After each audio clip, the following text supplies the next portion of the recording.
बोलो सियावर रामचंद्र भगवान की जय। जय श्री सीताराम।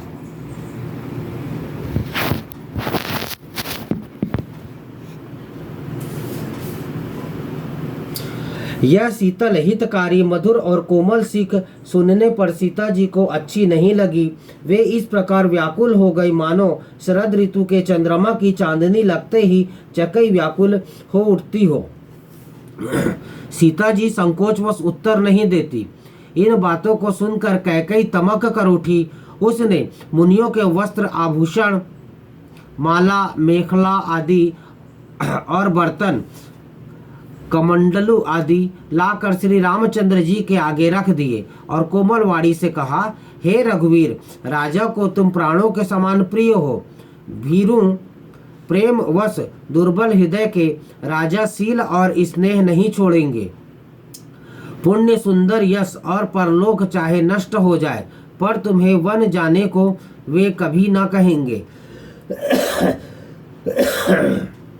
ऐसा विचार कर जो तुम्हें अच्छा लगे वही करो। माता की सीख सुनकर श्री रामचंद्र जी ने बड़ा सुख पाया, परंतु राजा को ये वचन बाण के समान लगे। वे सोचने लगे, अब भी अभागे प्राण क्यों नहीं निकलते। राजा मूर्छित हो गए। लोग व्याकुल है, किसी को कुछ सूझ नहीं पड़ता कि क्या करे। श्री रामचंद्र जी तुरंत मुनि का वेश बनाकर और माता पिता को सिर नवाकर चल दिए।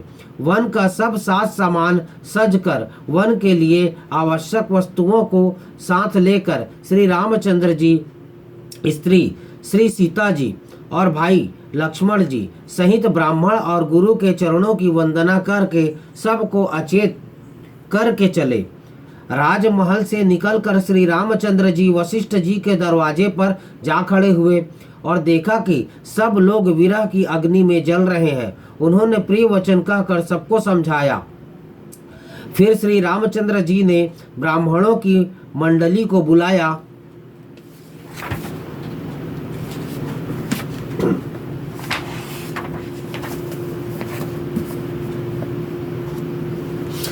गुरु से कहकर उन सब को वर्षासन वर्ष भर का भोजन दिए और आदर दान तथा विनय से उन्हें वश में कर लिया। फिर याचकों को दान और मान देकर संतुष्ट किया तथा मित्रों को पवित्र प्रेम से प्रसन्न किया। फिर दास दासियों को बुलाकर उन्हें गुरु जी को सौंपकर हाथ जोड़कर बोले, हे गुसाई, इन सब की माता पिता के समान सार संभार देख रेख करते रहिएगा।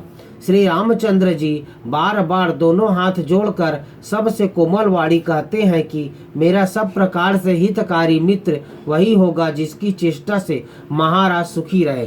बोलो सियावर रामचंद्र भगवान की जय। जय श्री सीताराम।